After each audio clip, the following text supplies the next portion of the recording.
stop share dulu. Saya coba ulangi lagi ya. Iya. Kelihatannya ada gangguan nih. Iya. Ini oke, saya mulai ya. Kembali lagi. Coba move your. Ya. Oke. Sekarang baru. Ya, dari tadi nggak goyang. Dari Sorry. Jadi setelah kalau kita berbicara tentang respons vaksin sebetulnya adalah antibodi. Iya. Tetapi tidak semua divaksin semua mempunyai respons antibodi. Ya. Jadi kita mesti menyadari ini semua. Jangan kalau kita sudah mendapat vaksin, kita langsung berpikiran kita sudah lega, kita sudah bahagia, kita bisa kemana-mana karena punya antibodi. Tidak demikian. Ya. Katakanlah sebuah penelitian mengatakan bahwa respons vaksin itu sekian persen. Katakanlah yang paling gampang 70%. Apa artinya sih sebetulnya? Artinya bahwa 70% dari partisipan yang atau komunitas yang divaksin itu yang menimbulkan antibodi. Jadi hanya 70%. Bagaimana dengan sisanya? 30% dari komunitas yang divaksin tidak mempunyai antibodi. Bukan berarti bahwa responnya bagus loh 70%. Berarti kita akan mendapat 70% antibodi. Tidak demikian. Kalau kita masuk di dalam komunitas yang 70%, kita terbentuk antibodinya. Kalau kita masuk di dalam 30%, kita tidak terbentuk antibodinya. Dan antibodi sendiri dari satu orang dengan orang lain itu berbeda. Kenapa kok bisa berbeda? Padahal vaksinnya sama. Ya kan? Vaksinnya sama. Tapi responnya berbeda. Berarti ada faktor di dalam badan kita yang berpengaruh terhadap terjadinya antibodi.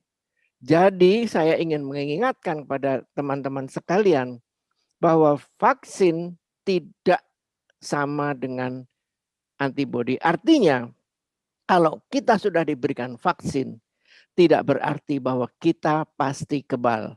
Seperti yang dikatakan pemerintah ya, Marga ya, bahwa semua yang divaksin tetap harus melakukan protokol kesehatan. Kenapa? Karena memang vaksin dan antibodi itu gapnya cukup jauh. Tidak langsung begitu vaksin ada antibodi. Perlu waktu dan perlu faktor. Yang pertama adalah sel darah putih. Udah kelihatan ya Maria? Kelihatan. Ya, antara yang berperan pada garis pertama atau lini pertama, pasukan pertama yang menyerang vaksin atau bakteri ataupun virus yang dilemahkan adalah neutrofil, kemudian natural killer itu limfosit, dan natural killer like T cell NKT. Ini penting sekali, harus aktif. Kalau tidak aktif, vaksin tidak bisa dihancurkan. Setelah vaksin dihancurkan, ini masih memerlukan bantuan yang namanya sel makrofag. Dan sel makrofag itu sendiri nanti memberi informasi kepada sel limfosit yang masih belum mendapat informasi kepada limfosit T dan limfosit B. Dan limfosit B inilah nanti yang membentuk antibodi. Jadi kita lihat di sini tidak otomatis vaksin berhubungan langsung dengan antibodi. Jadi untuk pembentukan sebuah antibodi karena vaksinasi, kita mutlak memerlukan respon dari dalam badan kita, yaitu sel darah putih. Antara lain limfosit yang warnanya bintik-bintik orange itu, kemudian limfosit natural killer, limfosit natural killer like T cell atau NKT, kemudian makrofag, sel B, dan sel limfosit T. Ini penting sekali dan kesehatan dari sel-sel darah putih itu sangat multifaktor. Tergantung dari usia, kecukupan vitamin C, kecukupan vitamin D, kecukupan zinc, antara lain ya, ini yang paling kita ketahui, tapi banyak yang tidak kita ketahui. Dan yang sering dilupakan adalah probiotik di dalam usus kita. Paling tidak 5 faktor ini sangat penting di dalam menjaga stabilitas sel darah putih untuk membuat sebuah antibodi kalau seorang divaksin. Nah, kita tahu sekarang usia yang makin tua itu menyebabkan responsnya juga kurang bagus. Natural killernya kurang bagus, neutrofilnya kurang bagus.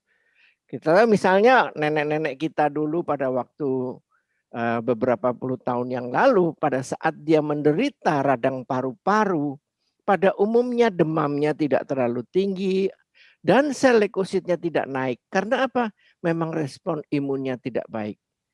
Berarti kita pada yang usia di atas 60 tahun harus sadar bahwa kita itu responnya juga sudah tidak baik.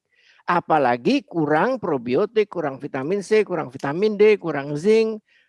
Nah, kurang B kompleks misalnya, tapi paling tidak 5 ini, ya tentu responnya kurang baik.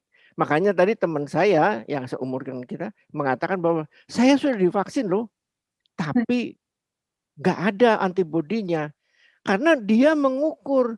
Jadi sebetulnya antibodi itu harus diukur. Kalau menurut saya ya, dia respon atau tidak sih? Kalau jangan cuma sekedar divaksin kemudian merasa aman. Hati-hati. Bukan apa-apa ya, karena kebetulan corona ini kan sangat ganas penyebarannya. Iya. Dan bukan itu saja, tentunya kita harus sadar juga bahwa sel-sel darah putih dan sebagainya juga bisa diukur. Kita punya lab di sini, punya Prodia di Indonesia ya, mungkin di Amerika beda, tapi di Prodia itu sudah punya pengukuran bagaimana melakukan pengukuran antibodi. Kemudian kalau di mana di Prodia juga diukur sel B, sel T helper juga diperiksa, sel T bisa diperiksa antara lain CD8 dan CD4. Tetapi di ANHO mereka melakukan pemeriksaan sel-sel darah putih ini lebih teliti, di mana mereka juga melihat juga NK-nya berapa, NKT berapa, kayak gitu. Sehingga lebih spesifik dan lebih lengkap informasinya pemeriksaan sel darah putih di ANHO. Ini namanya lymphocyte subset. Kira-kira demikian. Jadi bukan hanya CD4 dan CD8, tetapi juga diperlukan CD16 dan CD56. Iya. Atau NKT dan NK. Nah inilah semua yang menyebabkan bahwa tidak semua orang divaksin membuat antibodi yang sama. Jadi saya menyarankan vaksinasi yang sudah divaksinasi tentu harus atau sebaiknya ya, bukan harus, sebaiknya diukur apakah mereka terbentuk atau tidak antibodinya. Kira-kira demikian Marga? Ya, iya. Bisa kok Arif, di sini juga kita juga mengukur itu. Bagus sekali kalau di sana bisa diukur natural killer cell percentage segala macam. That's very good. Terima kasih, dan mungkin karena kita sudah terlanjur ya bikin sinopsis bilang long hauler segala. Jadi ada sih beberapa teman yang menanyakan apakah dengar mengenai long COVID-19 ya.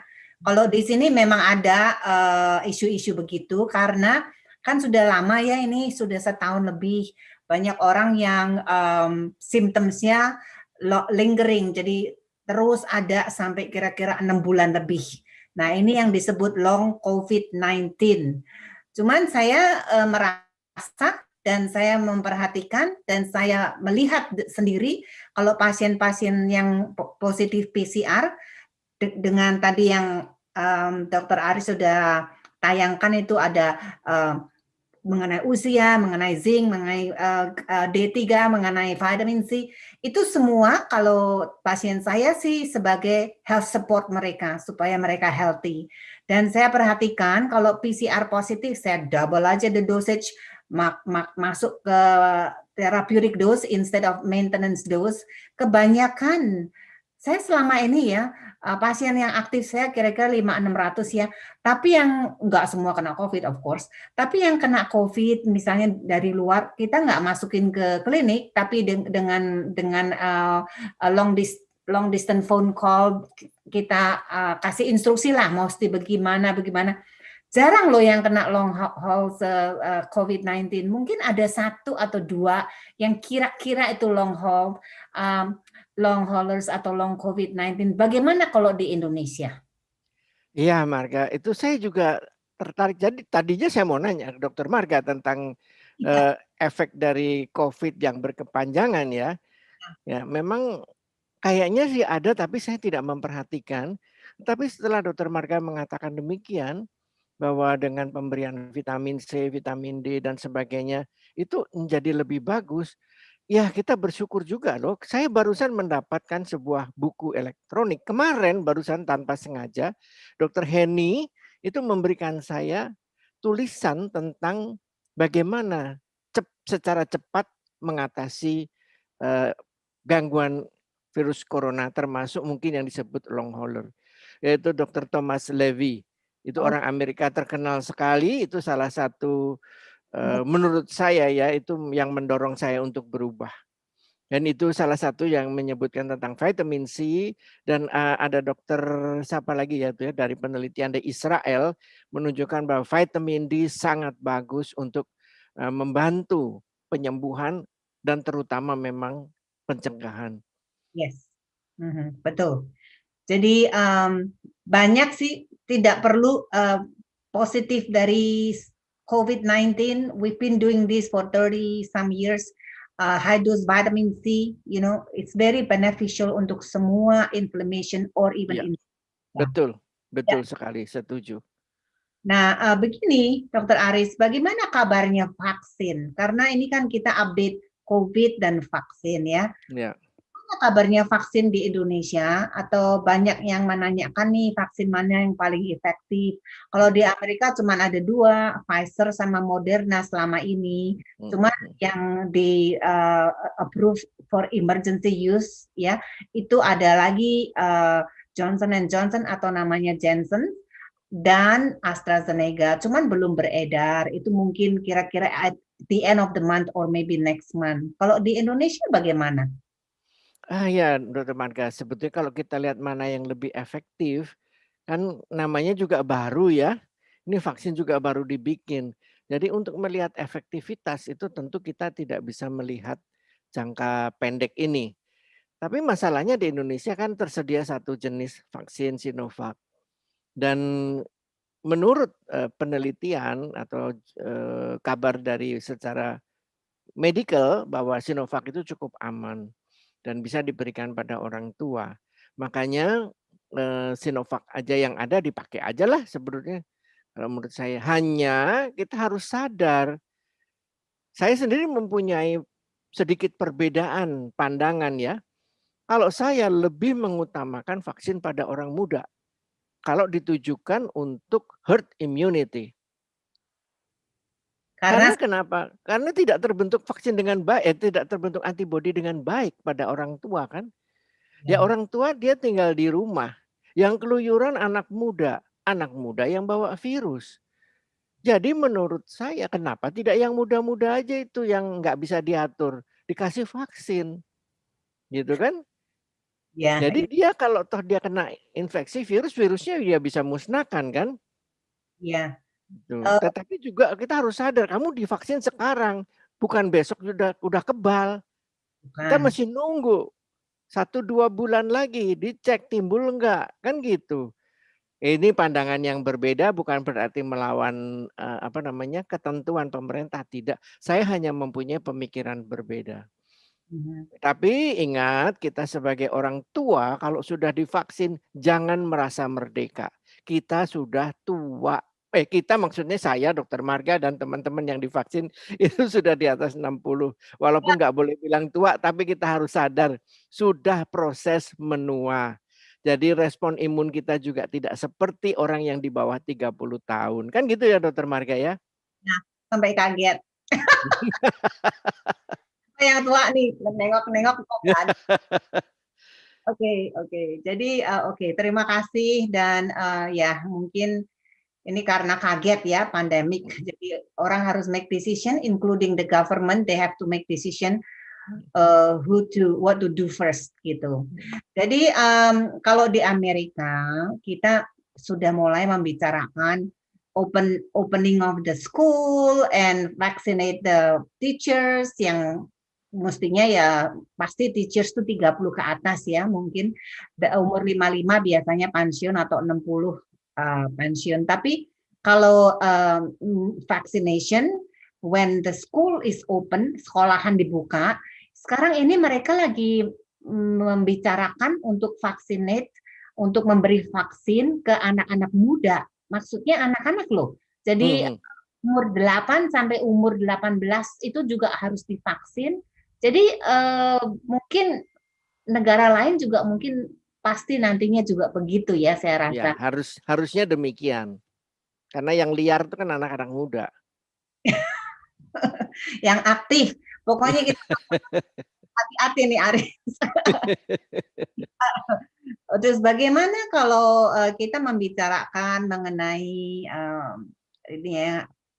Oke, kalau mengenai vaksin kita lanjutkan sebentar. Saya curious ya mengenai apakah di Indonesia karena sudah gencar ya dengan vaksin. Saya lihat video-video sampai kadang-kadang di daerah puskesmas tuh orang berjejol-jejol sampai nggak mementingkan health protocol karena gratisan vaksin, dikira tuh kayak, bagaimana? Karena kan Presiden Jokowi pun sudah divaksin, jadi mereka udah mau kayak presiden idolanya mereka.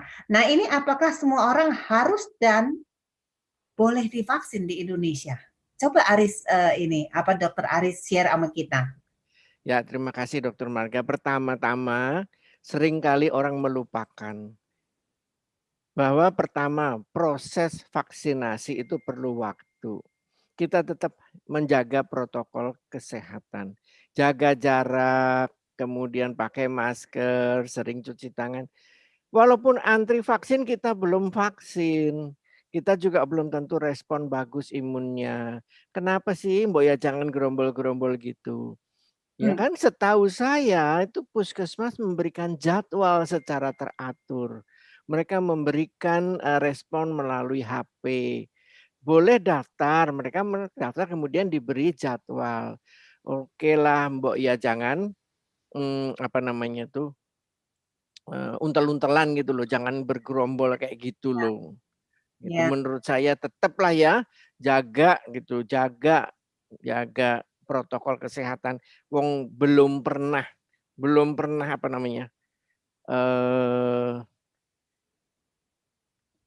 divaksin. Iya, belum pernah divaksin. Jadi kita belum kebal.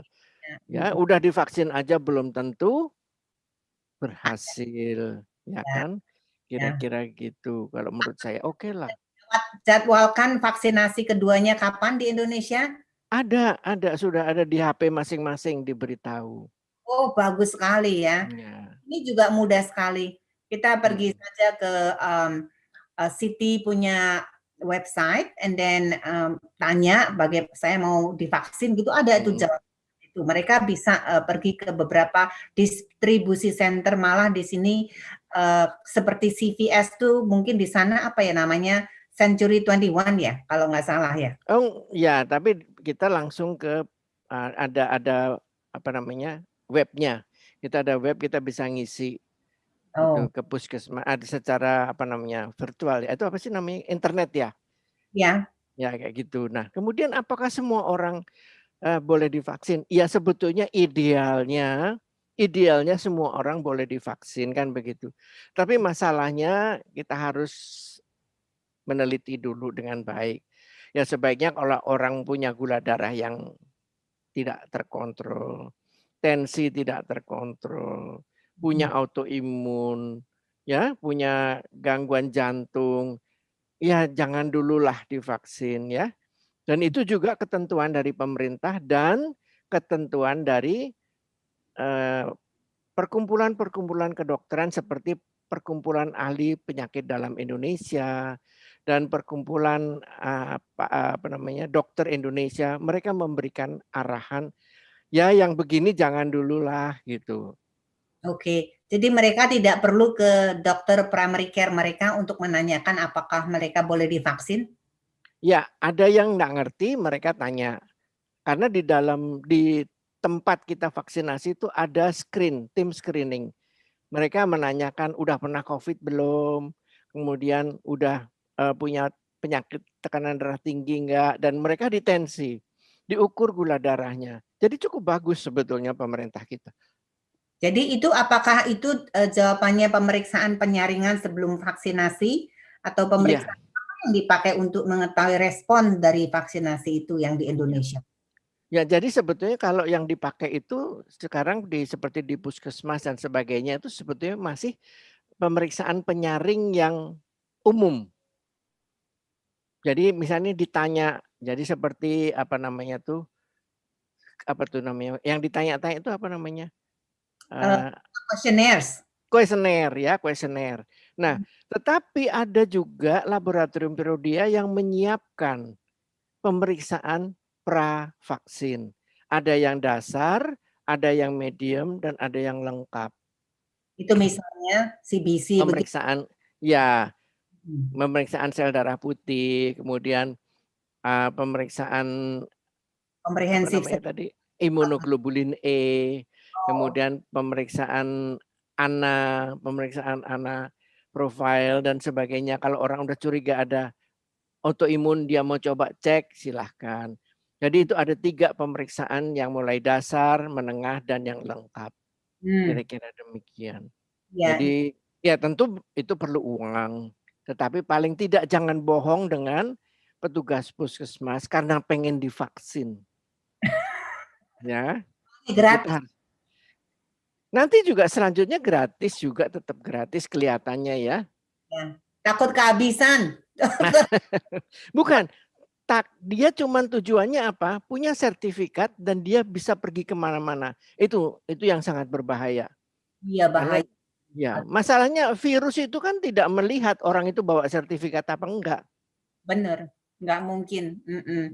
Kesian ya kalau misalnya sampai itu lewat. Jadi saya sangat berterima kasih dengan ke Dr. Aris untuk meluangkan waktunya untuk improve the community awareness. Moga-moga video ini disebarkan ke teman-temannya. Nah itu loh kata Dr. Aris ya, jangan cuma minta sertifikat. Nah, begini Dr. Aris, ini udah 37 menit. Apakah ada take home message atau lainnya? Sebab nanti kalau tadi slides-nya bagus sekali. Saya rasa orang-orang appreciate for that explanation ya. Jadi kalau Dr. Aris mau summarize it for take home message, jadi saya mau close nih. 1, ingat vaksin itu penting. Ya.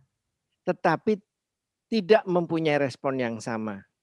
Kita harus tahu umur kita berapa, apakah kita punya penyakit penyerta seperti radang sendi, autoimun, diabetes, apalagi tadi hipertensi. Tolonglah kita jangan bohong sama petugas kesehatan. Ya. Kemudian kita bisa, kalau yang tidak ada kesulitan keuangan dan ragu-ragu untuk pemeriksaan pra-vaksin, silakan menghubungi laboratorium yang menyediakannya. Kemudian ya gratis itu. Bayar. Ya. Kemudian jangan lupa untuk khususnya orang tua di atas 60 tahun setelah divaksin, tolonglah periksa apakah antibodinya sudah terbentuk atau belum. Untuk apa? Bukan apa-apa, bukan masalahnya saya kerjasama dengan laboratorium, tidak. Tetapi demi kepentingan kita semua orang tua, apakah kita sudah kebal atau belum terhadap varian yang ada, ya. Kita belum bilang tentang varian yang baru kita kebal atau tidak. Tapi at least 1 kita waspada bahwa vaksin penting. Tapi tidak bisa semua orang. Alangkah baiknya kita jujur kalau kita punya penyakit. Kemudian bisa dilakukan pemeriksaan pra-vaksin dan bisa dilakukan dan sebaiknya dilakukan pemeriksaan respon imun yang terjadi setelah vaksin. Itu Dr. Marga. Ya, itu kira-kira 4 to 6 weeks atau 6 to 8 weeks. Bagaimana kalau pendapat Dr. Aris? Biasanya bisa diberikan antara 4 minggu setelah vaksin. Pada orang tua ya, bukan pada orang muda. Ya, oke. Ya, terima kasih. Dan jangan lupa maintain your health protocol dan juga health support. Itu suplemen yang sudah Anda minum setiap hari, continue sampai pandemic is over, masih continue. Saya rasa itu yang penting sekali.